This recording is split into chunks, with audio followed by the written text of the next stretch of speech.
Bonjour, aujourd'hui on va parler de Meghan Markle et son action en cours contre les journaux. La plupart des journaux aujourd'hui ont écrit que Meghan avait perdu le procès qu'elle avait intenté aux journaux contre les journaux et que ça montrait que son action n'était pas justifiée. Et ils disent que en fait elle est sur le point de perdre son procès. Ce qui est complètement faux, ce qui est tout à fait faux. En fait, ce qui se passe, c'est que la duchesse de Sussex a présenté des preuves au juge.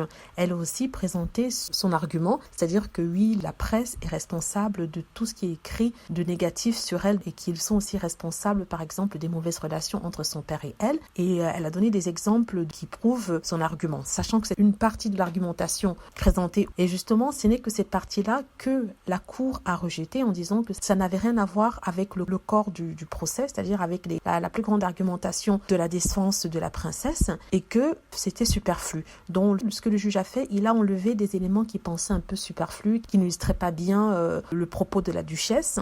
Il a enlevé par exemple le fait que les paparazzi écrivent des trucs incohérents sur la princesse. Il a enlevé la partie où elle dit que les paparazzi ont influencé son père pour qu'il puisse donner la lettre et qu'il puisse donner des interviews fausses. Comme je l'avais dit auparavant, il a dit que c'était pas nécessaire au but de ce procès-là. Elle n'a pas perdu le procès. Le juge a juste enlevé des parties qu'il trouve non nécessaires pour la continuation du procès. Alors on voit maintenant tous les journaux qui font toute une montagne en disant oh là là, la duchesse a perdu son procès, elle va perdre donc le reste de la procédure, ce qui est complètement faux. C'est juste que le juge a décidé de faire un peu de ménage.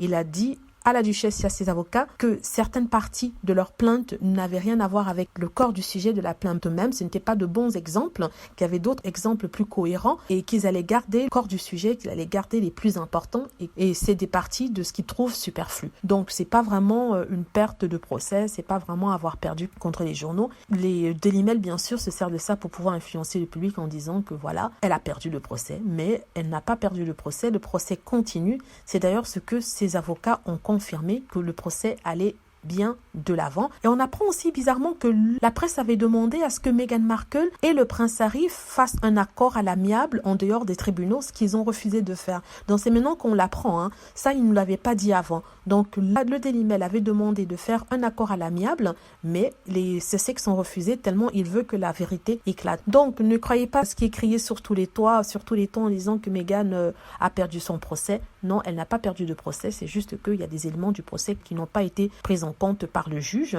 qui a souhaité garder l'essentiel. Voilà, j'espère que c'est un peu plus clair maintenant pour les fans de Meghan Markle, de ne pas s'inquiéter, que tout va bien. Alors merci d'avoir écouté, n'hésitez pas à cliquer sur like si vous avez aimé et vous abonner pour plus de vidéos.